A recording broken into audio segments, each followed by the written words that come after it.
Nice quiet night, pretty much my ideal sort of camp. It did rain on me for a while I was eating dinner. Doesn't seem like it's been super heavy, just kind of long and drippy. I came a ways off trail last night, so I would have it to myself. I can hear people with speakers playing going by up there periodically, but this was nicer than last night or the previous nights. So if it seems like I've been a little less enthused through here, there is an aspect of that. Some of it's just the foot pain. I mean, it's not getting worse, and at least one of my feet have improved, so at least I have hope. But anytime you have something that could be, a tendon injury or something like that, it's always in the back of my head that I could get pulled off trail. And of course, the persistent pain is just that. Persistent tends to pull me out of my hiker's zen, where I just enjoy being out here and traveling. So there's that. There are circumstances back in civilization. And then there's the thing that got me when I came back to complete the CDT after the whole COVID neuro disaster, which is, it is just less exciting for me to be repeating trail. Don't get me wrong, I really enjoyed the fact I don't have to stress about water or camping, and has been nostalgic being back through some of these places. But this is something I found back on my very first through hike. So PCT, I did the desert, got up to the Sierra, and everybody loves the Sierra. And I loved it, but I had spent so much time up there. I basically knew what was coming around every corner. So it's ended up being a little less, fully joyous because of that. And I really started to get happier once I got to Northern California, which is usually the opposite. A lot of times you hear people talk about the NorCal blues, and a good number of people seem to quit up there. So when I came back last year, I decided to back up because there had been some bits of the red line I wasn't able to do due to weather, Gray and Edwards, which I did. And then as soon as I got back on the overlap, I found I was just kind of dreading the couple of 100 miles until I got down to Salida. So I did the bits of the red line that I had missed before, and I treated it as a warm up. And at Copper, I basically jumped down to Salida, and it was business as usual as far as new trail, happier days. And I'm kind of dealing with the same here. I've been enjoying the camping, enjoying how different this is from most of this trip, but mentally I just can't wait to get to Twin, get another day or two south, and be off on trail I haven't seen before. I feel like this is going to be a real issue when I go back to do the Buckeye / North Country Trail, and I've got a big section that will be an overlap. At the same time, I generally don't like skipping ahead on something just because I'd seen it before. The big part I enjoy about this is the A to B, big goal sort of thing. I don't even flip-flop because that detracts from it. So I'm not about to just say, oh, well, I've walked this section and jump down to the collegiates because of the nature of this hike. But I will be very happy when I turn west again and say goodbye to this section. Current plan is I should be in Twin tomorrow, early-ish. As much as I don't like sitting around resupplying and waiting for batteries to charge, that's just going to make sense here. Twin doesn't have a lot as far as reasonable lodging. And since my parents came early, not doing the cabin thing, previously they came out, rented a cabin, and I got to visit with them for a, moderate Nero. I was just doing the math, and I turn off not that far past Twin. I basically cross the collegiates, and then where the CDT and CT drop west and you have the Collegiate East, Collegiate West option. I basically cut off right before that.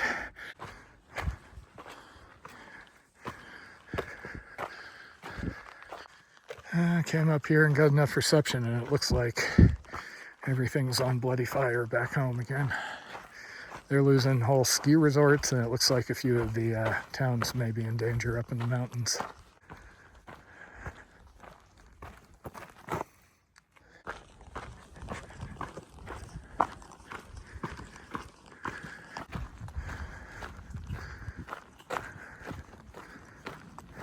This was why I didn't want to go down to Leadville. You end up in the low country and miss all this.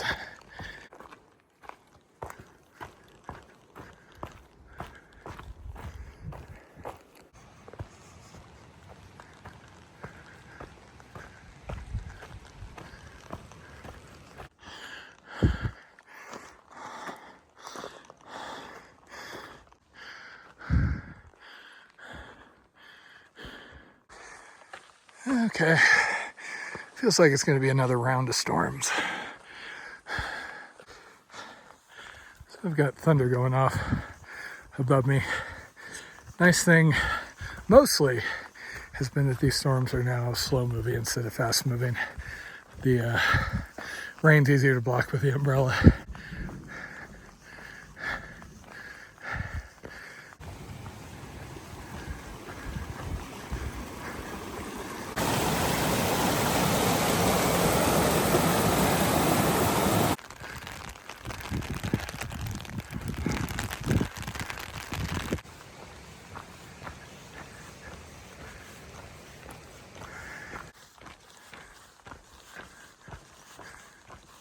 This has been just such a pleasant section. You know, the Leadville out and back, there's been plenty of other times during this trip where there's been some weird flying. You know, go out to Woodland Park and then drop down and do this. And I've generally always done them because it was something different. Here, both the Twin Lake and Leadville kind of wiggles are through areas I know pretty well, through places I've been. So I guess that's what makes me feel less inclined to do those. And like I mentioned, I was excited to get on the CDT, but I am excited to get off the CDT because I got to see the parts I remember. Now I want to get onto new terrain. Still a lot of miles to go, hopefully. So from Twin, assuming I cut through the lake, inlet, outlet, probably outlet, I've got 20 more miles of CDT to go. At which point, before I cross the collegiate wilderness and before what I believe is the collegiate east-west section, aka the Mirror Lake alternate, I cut west. And, you know, I may not be on good developed trail like this, but it's going to be new country.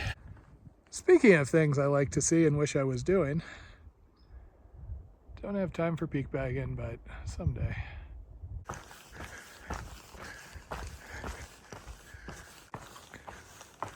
First time I came through here, it was basically a peak color change.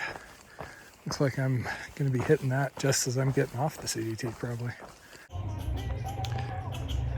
Great. Okay, that was totally worth it. I don't know what is going on back here, but I think those guys are over at the campground blaring music so loud you can hear it 2 switchbacks up the hill. Then they seem to be driving their girlfriends around in slow motion on ATVs. Either way, this is why I don't camp at trailheads. So I only have about 7 more miles to get over to Twin Lake. I could get there tonight, but not early enough to be able to get what I want done at the store.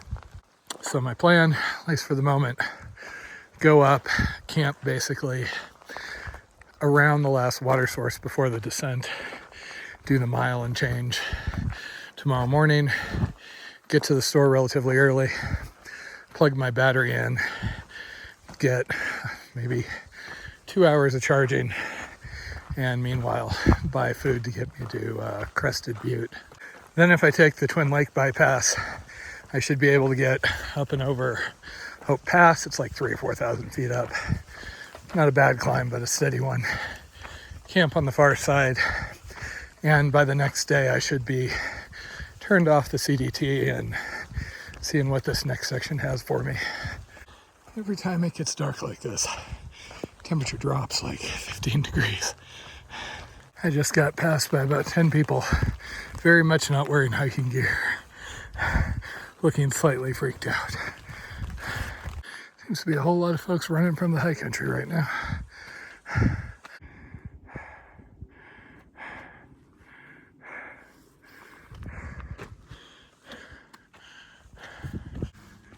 Okay, that makes sense. I forgot Albert was up here. I probably shouldn't be tempted to run up it considering my feet.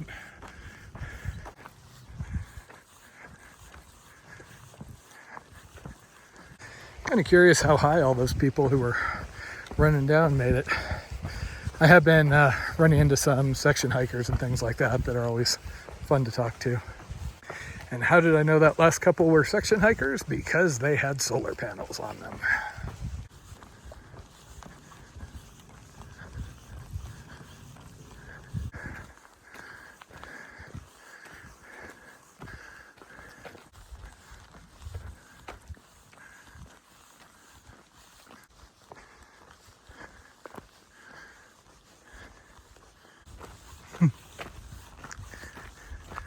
Well, good thing I didn't try and go up the 14er. We got big thunder coming from over there again.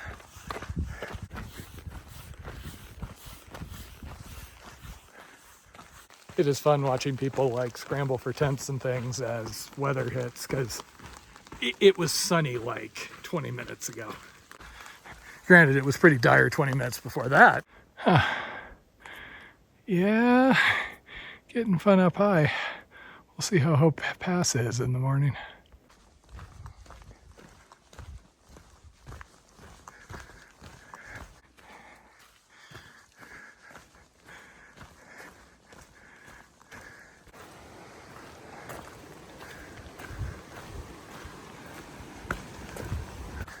Okay, I'm filled up for the night.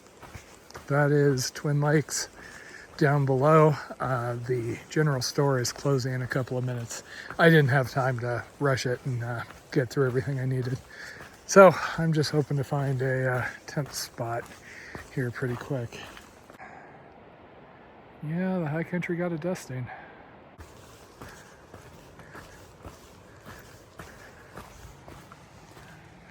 Okay, I managed to find a slightly tilted spot, which works for me. I like having my head uphill. And I am basically a mile from the general store at Twin Lakes, so I should be good to get there when they open in the morning, charge for an hour or two, and then get over Hope's Pass.